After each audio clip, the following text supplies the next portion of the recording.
Welcome in Braves Today, bravestoday.com. It is all brought to you by Active Wealth Management. Go to annuity360.net for your free book. Make sure you tell Ford we said hello. He's Lindsay Crosby. I'm Ben Taylor. And since we are in the offseason, Lindsay, everybody keeps throwing these things in our mentions of who we need to go after as Braves. Or if you were the last show that we did, if you were GM for a day, well, apparently we have a lot of GMs for the day, which is fine. That's exactly what we would like to see.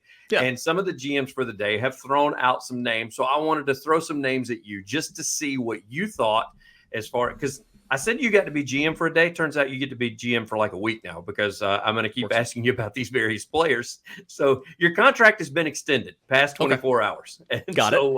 The first name that I'm going to throw out to you, which is a huge name, is going to be Shohei Ohtani, to the Braves. Do we want him? Everybody says give him anything he wants in order to bring him into the Braves organization. That doable? Thank you for the suggestion, Derek. I see it was from Derek Basinger. Ah. So it's undeniable that Shohei Ohtani would make the Atlanta Braves better, right? Shohei Ohtani would make every single roster in baseball better, even if he was only hitting. Like Shohei Ohtani last year in 135 games, batted over 300, led the entire all of baseball in slugging and an OPS, led the American League in home runs and on base. I mean, he is one of the best hitters in baseball. So even ignoring the whole Tommy John thing, him as a DH would make him incredibly valuable on this roster. He'd be significantly better than Marcell Ozuna or anybody else you would find as a DH. Now, that said, he just, like his contract for 2023 was $30 million.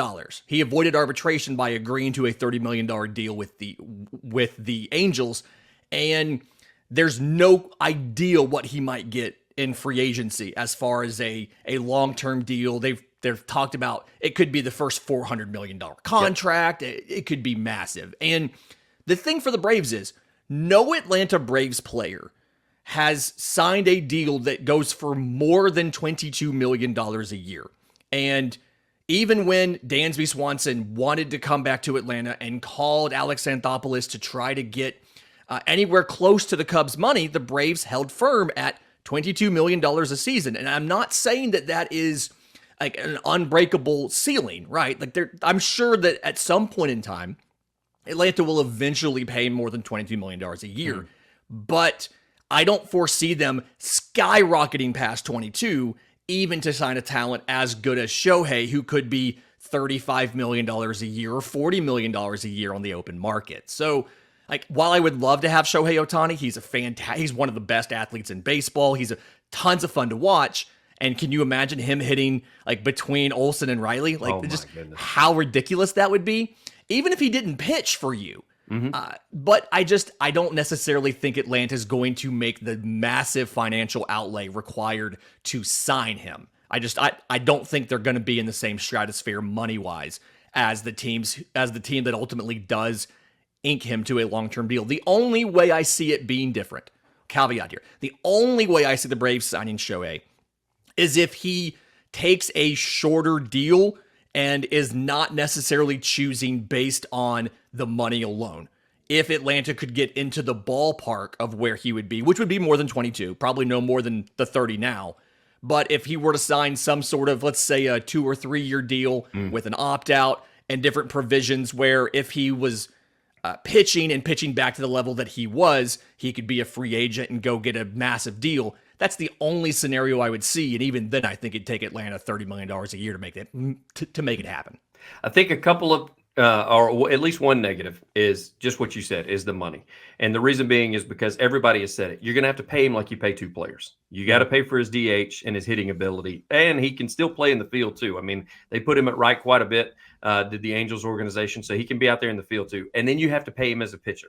And I know that with the Tommy Johns, everybody goes, yeah, but you can kind of skip on that right now because he may not be back in full force. No, you're paying for his future. That's exactly what you're paying for. So you got to pay him like you pay 2 players. So what 2 players are you getting rid of? So that's number one, is the money issue.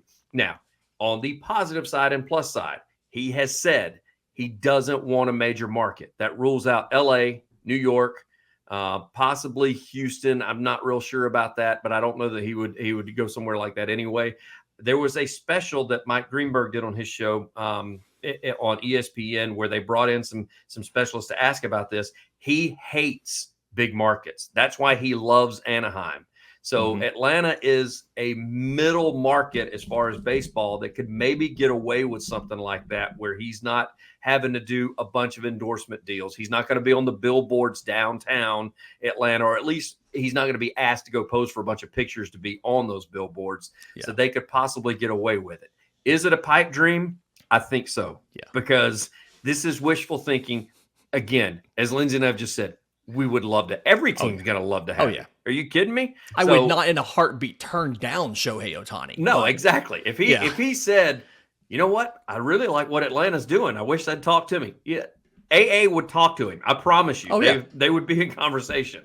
But man, that big figure is going to be out there. And it's not just the Braves not paying over anybody $22 million.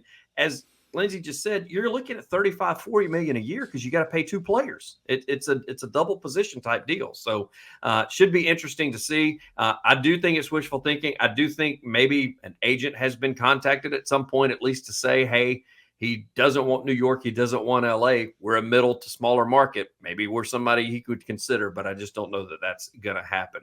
It's all being brought to you by Ford and the founder and president of Active Wealth, host of the Active Wealth Show on AM 920, The Answer, the author and must-read book, Annuity 360. Special offer for you, and that's to get that free book by going to annuity360.net. Provide your contact information. Ford's going to send you a complimentary copy. Fantastic opportunity to learn how to better protect and grow your hard-earned wealth.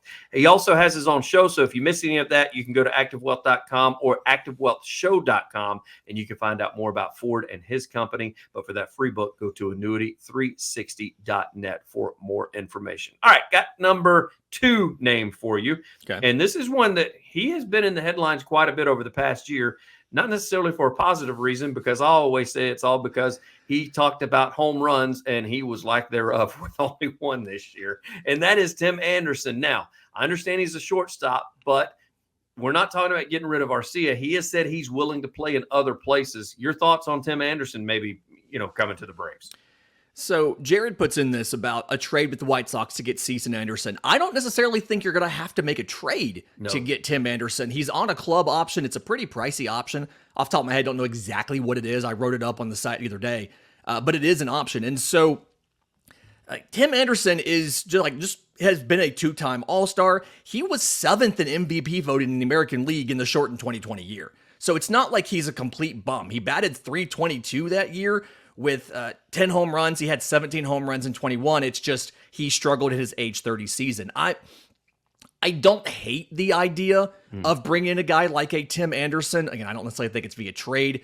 I don't know at this point how much willingness he would have to take the kind of deal he would need to take to rebuild his value. Because in Atlanta, if you sign in Atlanta, you're not signing with the thought of I'm 100% going to be a starter. You've got Ozzie Albies, who's tenured. You have Orlando Arcia, who they had just said is solidified. He's year 1 of a 3-year deal.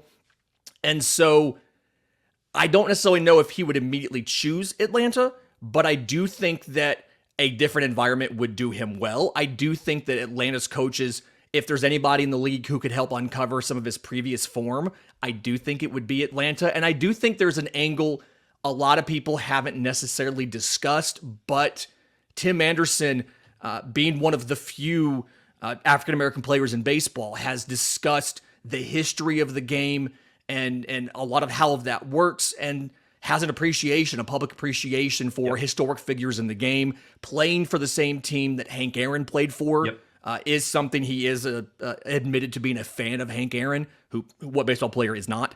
And so I do think those would be factors in Atlanta's favor, but ultimately I feel like he's probably more inclined to go sign somewhere where he has a chance to compete for a starting job versus a place like Atlanta where he's looking at utility usage and or moving to the outfield until somebody gets injured, and then he would have a chance to be a temporary starter. I just feel like he's going to look for a different environment, but there are some factors where you could see Atlanta getting him and some reasons why you could see him doing well if he were to come here. That's the thing is he's a baseball nut. He's the type guy that you love to have within the locker room and within the clubhouse. And especially, as you said, his appreciation. The thing that sticks out in me, again, as I talk about that's the good part. The negative part is just what you just said. And what I mentioned to start with, the one home run. I told you, anybody that we add now, I would like to see that 260, 30 home run type person to be able to come in. Now, the one thing he does have going for him, and Lindsay, you can attest to this from seeing some of his games this past year, he is a dog. He could come in and he could be a dog. He could be a guy that that could help out in the clubhouse and kind of be a great leader. But when you start talking about the finances and him not necessarily having a starting role somewhere, don't want to make him that platoon left fielder because I don't think he wants to do something like that.